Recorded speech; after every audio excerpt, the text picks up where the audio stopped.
Pues estamos de vuelta, señoras y señores, después de esta pequeña pausa para la publicidad, y hoy vamos a dedicar esta segunda parte del programa a una asociación cultural que comenzaba sus andaduras allá en 2007, que ya luego en Sanlúcar de Barrameda ha tenido asentamiento posteriormente, pero ya desde esa fecha empezaban a gestarse lo que hoy en día ya es pues esta asociación templaria de Sanlúcar de Barrameda. Con nosotros está Jesús Peláez, su presidente, al que vamos a saludar ya en nuestro programa de Contigo. Hola Jesús, muy buenas. Hola, buenas tardes. La verdad es que conocíamos de la creación de esta asociación ya hace algunos años, pero ya el año pasado empezasteis con los primeros pasos. Este año sí que empezáis ya con las primeras fiestas medievales, los templarios en Sanlúcar de Barrameda. Correcto. Yo, antes de continuar, antes de hablar de la propia organización, de todas las actividades, quiero que nos sitúes a todos los telespectadores, porque claro, cuando se escucha hablar de los templarios se habla de una orden militar, religiosa, que hace muchos años, estamos hablando que nos retrotraemos a la época de 1200, 1100, 1200, casi ya bastante, ha llovido bastante, muchos años. Ha llovido bastante, pero bueno, pues y no precisamente una organización ubicada en Sanlúcar de Barrameda. Tiene epicentro en Sanlúcar, es una organización de caballeros que combatían a favor de la corona, a favor de la bueno, pues de la recuperación del territorio con la invasión andalusí, ¿no? Con la invasión de los musulmanes que ocupaban ese territorio. Sobre todo Tierra Santa. Pero claro, decimos que más bien son hombres castellanos, son gente de Castilla y León, de la vieja Castilla. Primero, ¿qué es la Asociación Medieval de Sanlúcar de Barrameda? Vale, ¿a dónde me...? A mí. A ti. Vale. Soy muy guapo. Muy bien, pues Antonio, bien, muchas gracias. Mira, la Asociación Templaria o Cultural Templaria Torre de Sanlúcar es una asociación que nace realmente en Sanlúcar el 25 de agosto del año pasado, ¿vale? De 2022. Somos un grupo de amigos, integrantes en distintas asociaciones como belenistas, Orfeón, no sé qué, tal, y que nos une este aspecto de recuperar un poquito y dar a conocer una parte de la historia de Sanlúcar que apenas se conoce.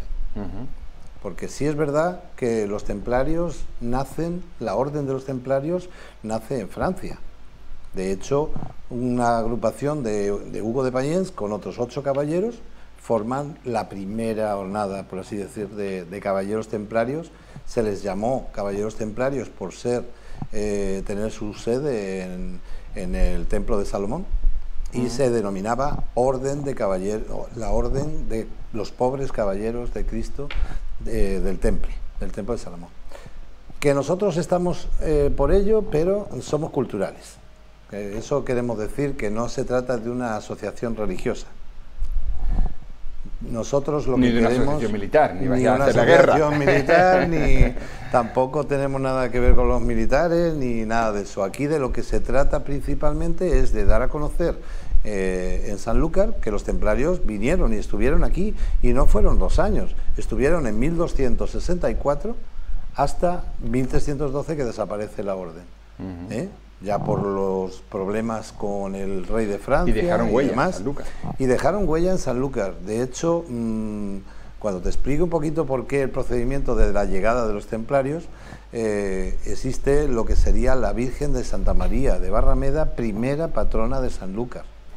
No había todavía, no existía todavía la Virgen de la Caridad, obviamente, porque estamos hablando de 1264. ¿Vale? ¿Cómo nacemos nosotros? Como has dicho tú, en el año 2007, pues sí, parte de miembros de mi familia hacemos el Camino de Santiago, llegamos y ese año lo empezamos en Ponferrada, y también, como has dicho antes, Sanlúcar no es un enclave templario importante. En la península ibérica había varias zonas templarias que eran realmente importantes. Estamos hablando de Ponferrada, donde existía un maestre que era el sumo de esa encomienda. Hay un enclave cerca de los Pirineos, en Monzón, hay otro en Portugal, en Tomar. Aquí lo más cercano era Jerez de los Caballeros, que por eso se llama así, de los Caballeros, Caravaca de la Cruz, etcétera. Son unos cuantos lugares. Lo más parecido a una encomienda templaria que teníamos en esta zona era Sevilla. Sevilla, en la zona del Arenal, ahí hay un núcleo importante de templarios que vienen a ayudar a Fernando III el Santo a luchar contra la sublevación de Al-Ándalus, ¿vale? Bueno, estamos hablando de la reconquista, de Al-Ándalus, que ya luego sería definitiva, o sea que ya no hubo otro momento de vuelta atrás. El rey que se ocupa de esto ya no es Fernando III el Santo, sino su hijo Alfonso X el Sabio. Correcto. Alfonso X el Sabio requiere la ayuda de órdenes de caballería, órdenes militares y religiosas. ¿Por qué? Eran militares porque eran los que mejor preparados estaban, y eran religiosos, o sea, disciplinados y que obedecían a Todo esto tiene su origen quizás en el inicio del movimiento cristiano. Siempre se habla de Pablo Corso, ¿no? como uno de los guerreros más crueles de la historia. Y fíjate, padre de la Iglesia, o sea, uno de los pilares de la Iglesia. Sí. ¿no? Entonces, lo que pasa es que aquí estamos hablando de una orden que era militar, era religiosa y eran empresarios. O sea, eran muy importantes por su labor empresarial, ¿vale?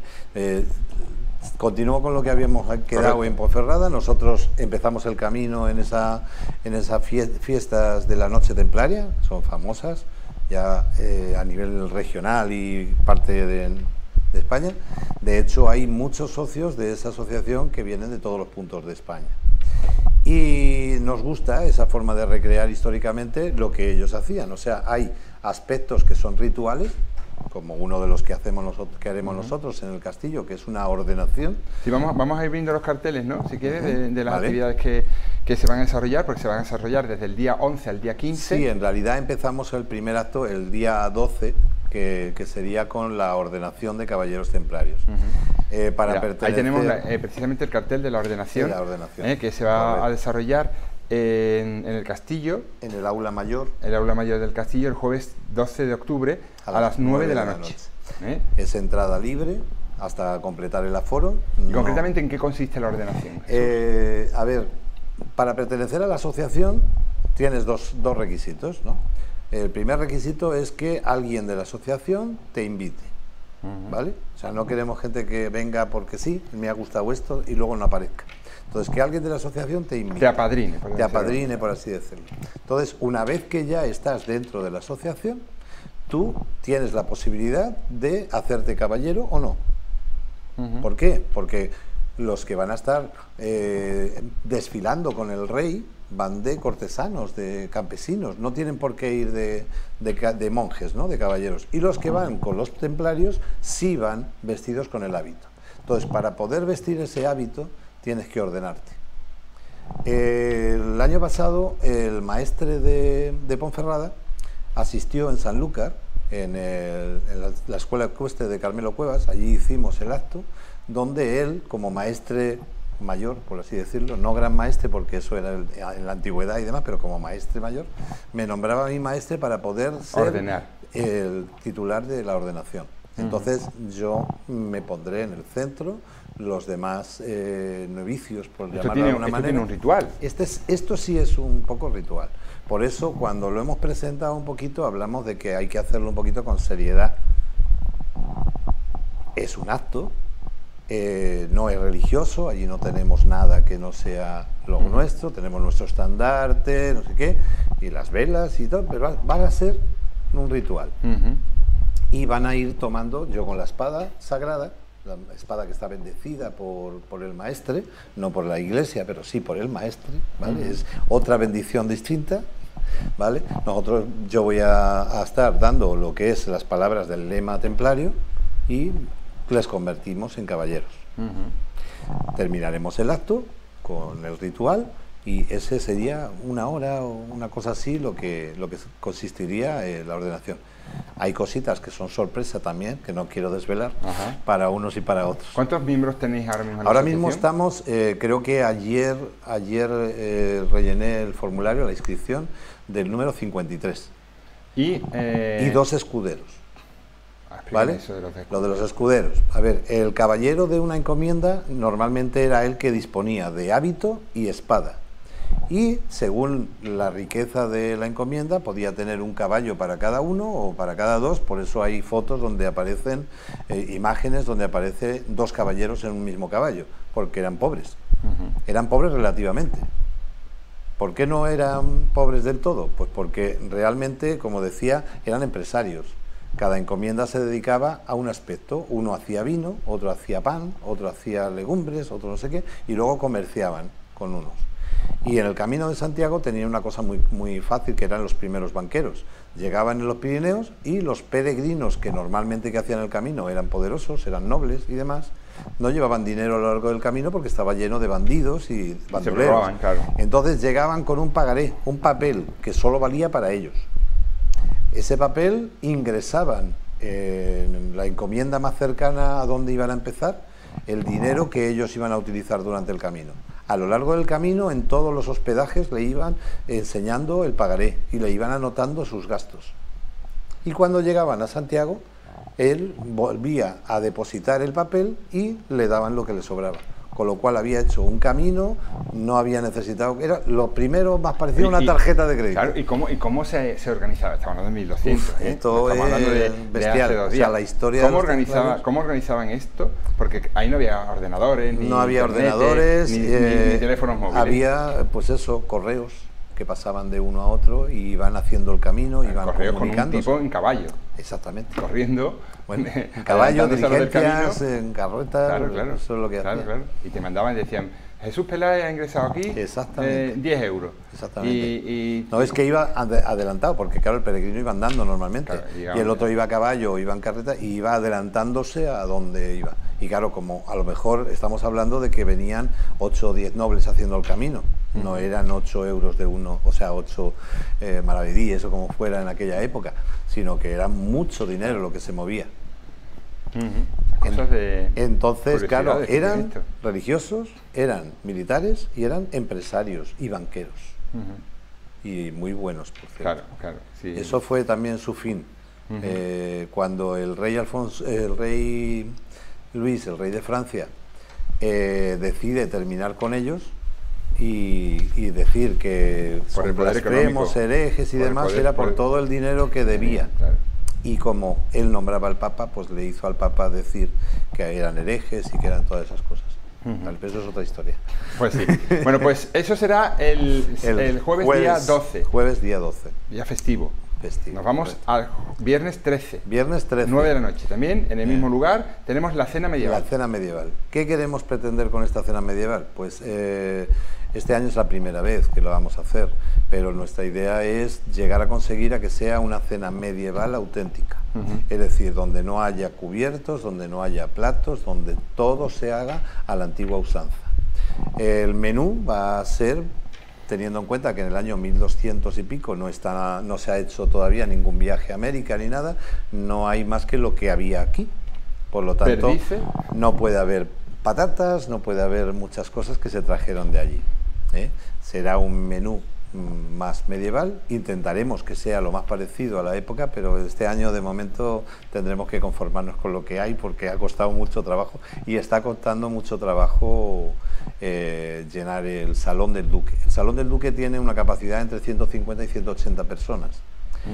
A la fecha de octubre, en un puente, ¿a qué es debido el utilizar esa fecha? Pues porque fue el año, cercano al 9 de octubre, cuando el rey Alfonso X les da el terreno a los templarios, el terreno que he dicho donde estaba la ermita de Santa María de Barrameda. Y entonces queremos hacer las fiestas el fin de semana más cercano al 9 de octubre. El 14, sábado... digo un poquito más de información de... Venga. Vale, el precio, hemos intentado, que por eso no hemos podido hacer mucho más, el precio del menú será 40 euros, ¿vale? En el cartel que se están vendiendo ahora las entradas en el Castillo, de 11 a 1, y hay dos teléfonos a los que se pueden hacer reservas, y vamos a estar vendiendo entradas hasta el día 10.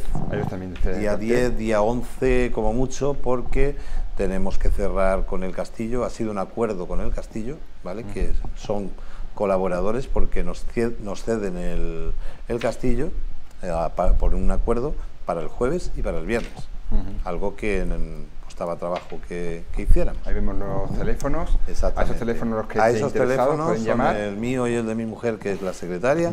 Entonces nos pueden llamar para solicitar las entradas que sean, y ya concertamos un sitio, si no pueden ir por la mañana hasta el día 10. Estamos de lunes a sábado en el Castillo de 11 a 1. Bueno, pues esta es la información sobre la cena, porque el día 14 será el desfile. En teoría es el día grande. Digo que es el día grande porque ahí es donde vamos a intentar hacer la recreación histórica de la que estamos tratando. Es decir, los templarios ayudan al rey Alfonso X el Sabio, y Alfonso X el Sabio les ofrece o les da un terreno que está en donde actualmente todo el mundo lo conoce como Pago de los Jerónimos. Frente al cuartel de la Guardia Civil. Exactamente, y que era la parte de Barrameda donde estaba la barranca. Los que son antiguos de aquí conocen que en el Pinar de la Dinamita hay un faro. ¿Por qué? Porque ahí llegaba el río, no donde lo tenemos ahora, sino ahí. Entonces, el primer codo del río cuando entraba era ese. No existía Bonanza, no era el puerto, y ahí es donde estaba una población. Esa población es la que debemos el apellido de Sanlúcar de Barrameda, porque estaba el puerto donde estaban los marineros y demás, que era Barrameda. Entonces el rey les dice, como el rey Alfonso X era muy mariano, les dice que obligatoriamente os entrego esto, pero me tenéis que construir una ermita a Nuestra Señora de Santa María de Barrameda. Esta Virgen tiene tanta advocación entre los marineros y el pueblo que se convierte, como he dicho antes, en la primera patrona de Sanlúcar. Patrona que todavía no existía la Virgen de la Caridad, por eso fue. Cuando los templarios se tienen que marchar por el problema con el rey de Francia y demás, se van hacia Portugal. La Virgen desaparece, se supone que se la llevan, y años más tarde el rey se lo da el terreno como el señorío de Sanlúcar a los Guzmanes, y ahí es donde aparecen ya los Guzmanes a trabajar, y en esa zona instaura lo que es el monasterio de los Jerónimos. Por eso se llama Pago de los Jerónimos. Entonces, ¿qué es lo que pretendemos hacer el sábado en ese desfile? Pues queremos hacer la recreación histórica de la llegada de Alfonso X el Sabio, la llegada después de los templarios, y en un escenario que se pondrá en la calzada a la altura de Turismo, pues ahí haremos la recreación histórica de que el rey Alfonso X le da una llave para hacer la ermita y un terreno para construir ese hospicio que después se siguió utilizando en los viajes y en todo, y ya cuando fue monasterio de los Jerónimos era parada obligatoria para repostar antes de llegar aquí. O sea que eso será el sábado. Tiene su enjundia. Es una historia muy bonita. Y su historia. Una historia que acaba con el domingo, con una ofrenda floral que se va a llevar a cabo en la iglesia de la Trinidad. Ustedes dicen, bueno, la iglesia de Trinidad no estaba construida en ese momento. No. Es algo que ya salimos de 1200 para adentrarnos en 1400, 1500, ¿no? Estamos hablando ya de la época en la que se construye el Castillo de Santiago, en la que se sale un poco de la muralla en la que vivía el barrio alto de Sanlúcar. El barrio alto, sí. ¿Vale? Entonces, bueno, ¿por qué allí? ¿Qué ocurre allí? A ver, lo que nosotros, que por eso tomamos nuestro nombre, se llama Torres de Solúcar, era realmente la alcazaba de las 7 torres, que es lo que ocupa aproximadamente la Plaza de la Paz. Una de las torres es la Torre de la O, que es la única que se conserva, y luego había distintas puertas. La puerta de Jerez, el Arco de Rota, la puerta de la Mar, que es la Cuesta de Belén, ¿vale? Porque desembocaba en el río, en la mar, la puerta de Sevilla, de Arcos, etcétera. Eran 7 puertas también, ¿no? Eran 7 torres y demás. Pero eso a cierta hora de la noche se cerraba. y solamente estaba la población que había dentro. Entonces, ¿qué pasaba con los comerciantes y con los que venían y llegaban a esa zona y ya era tarde? Pues había que acogerles en algún sitio. Entonces, Alonso Fernández de Lugo y Gutiérrez de Escalante, junto con su mujer, piensan en el problema que tiene esto. Todavía no se había extendido nada del barrio bajo, era río. Entonces, según se va ganando terreno al agua, pues dicen, aquí, en la Trinidad, junto al mercado de abastos prácticamente, y la Plaza San Roque, vamos a construir una iglesia que además sirva de hospicio de los padres trinitarios. ¿Para qué? Para que todos los que llegan tarde y no puedan entrar en las murallas tengan un sitio de acogida. Entonces, funda esa iglesia y ahí ese era el papel que hacían. Los que llegaban en el barco, bueno, en los barcos, paraban allí, les daban de cenar, les daban cobijo y a la mañana siguiente ya podían entrar allí. Este hombre y su mujer eran tan fanáticos de Sanlúcar que les gustaba tanto que venían a menudo. Pero este hombre tenía raíces templarias. Pertenecía a la Orden de Cristo de Portugal, que eran los herederos que se habían huido desde la península ibérica y se habían unido con los templarios de Portugal y habían creado la Orden del Cristo. Orden que no ha desaparecido en la actualidad, sino que siguen siendo como una orden, no sé, para cuando le dan un premio a alguien, honorífica, exactamente. Distinciones. Entonces, este hombre era comendador de esa orden. Si hablamos de la jerarquía de los templarios, tenemos en primer lugar el prior de la encomienda, es el abad o el religioso, el jefe. El maestre, que es el que se ocupa de la ordenación y de todos los caballeros, el comendador, que es el que hace un poquito las veces de tesorero y que tiene que tener las cosas ahí y demás, el mariscal de campo, que es el que se ocupa de la caballería, ¿vale? Y cada uno tiene su función. Claro. El senescal, otro papel muy importante porque actualmente sería como el secretario. Tiene que dar luz a todos los documentos y a todas las cosas, y había mucha economía que escribir. Claro, mucho poder, mucho poder. Él era comendador de la Orden de Cristo, o sea, era uno de los personajes importantes. El apellido nos puede equivocar, porque a este se le llama Alonso de Lugo. Hay una calle aquí que se llama Alonso de Lugo, no tiene nada que ver con él, bueno, tiene que ver, era su sobrino. Este es Alonso de Lugo el Viejo. Él era comendador de la Orden de Cristo y por lo tanto templario. Cuando fallece, pide que le entierren en el altar mayor de la iglesia que él ha fundado. Y ahí está en el cartel, vemos y ahí en el cartel aparecerá la tumba y el ramo de flores que pusimos el año pasado, ¿vale? Puesto que es una tumba con muchos signos, muchos símbolos templarios. Para empezar, está con un hábito templario y con dos cruces pates en la parte de arriba. Si entramos en internet, pues nos dicen que es la tumba del último caballero templario conocido. Y pone Sanlúcar de Barrameda, hay que dar a conocer. Es que hay muchísima gente en Sanlúcar que no sabe que eso existe y que quién era. ¿Y por qué? ¿Vale? Y él era el tío del que el famoso Alonso de Lugo que tenemos entre el otro lado, que era el sobrino que fue el conquistador de las Islas Canarias. Correcto. No muy apreciado en las Islas Canarias, pero bueno. Pero conquistador. Pero conquistador de ello. Este es el tío. Bueno, pues todo eso que hemos hablado... lo haremos el domingo y empezaremos en el castillo. Tenemos permiso del castillo para iniciar allí. Iremos por la acera para no tener que... problemas para cortar calle, y haremos todo lo que es la calle ancha y demás, toda la zona peatonal hasta la iglesia.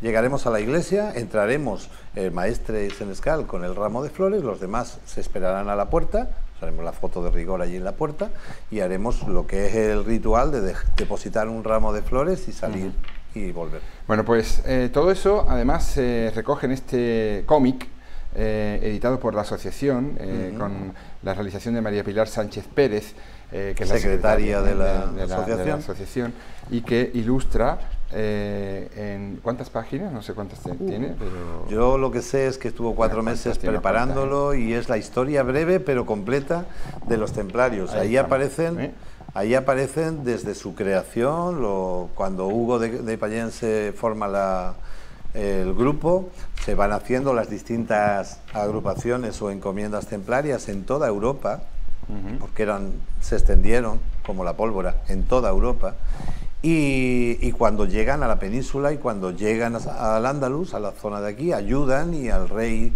Alfonso X consiguen recuperar de la sublevación andalusí y el rey expulsa a los musulmanes de aquí. Bueno, y pues hasta la lápida. Está aquí en este cómic editado por Santa Teresa y realizado por María Pilar Sánchez Pérez. Vendiendo en la librería de la O, que es especialista en cómics, ¿sabes?